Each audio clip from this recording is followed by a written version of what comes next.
Hi, welcome to Willow, Brook, Apiary and Homestead. Out in the garden with my mom and dad.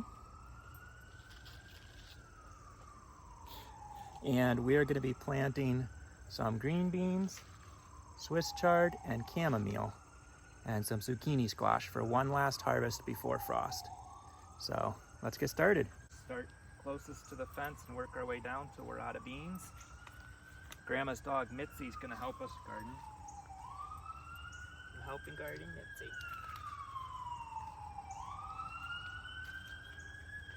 Okay, we're good here. Next? That's it. That's it. That was a pretty short row. All right. Don't think you'll get me a lot of them. So let's finish this row out with the Swiss chard. Only needs to be a 1/2 inch deep. I'll come through and cover. Let's see if Mitzi will leave this sticky little marker.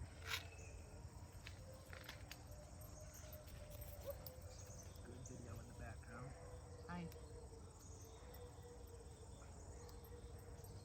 It's easier if I can see what I'm doing.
No, corn was pathetic this year. Last year the corn was great. We had about 2 meals worth of corn. And Nathaniel really wanted to do corn, so we planted corn. And this year it stunk.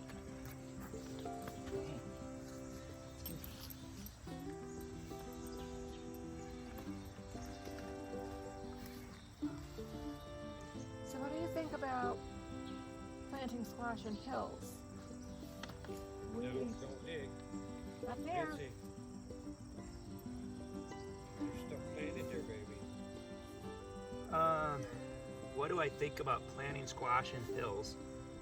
I've done some hilled things and I don't have an issue with the process.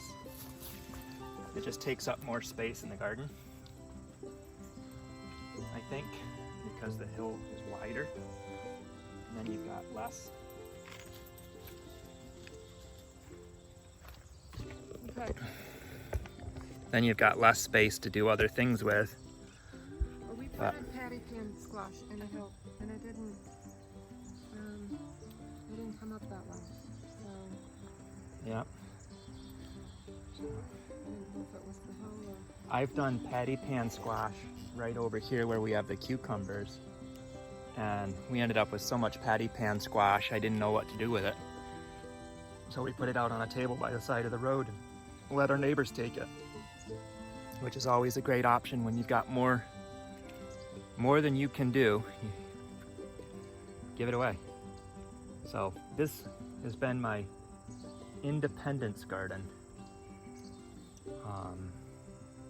And yeah, Willow, Brook, Apiary, and Homestead. Happy bees, healthy honey. God bless.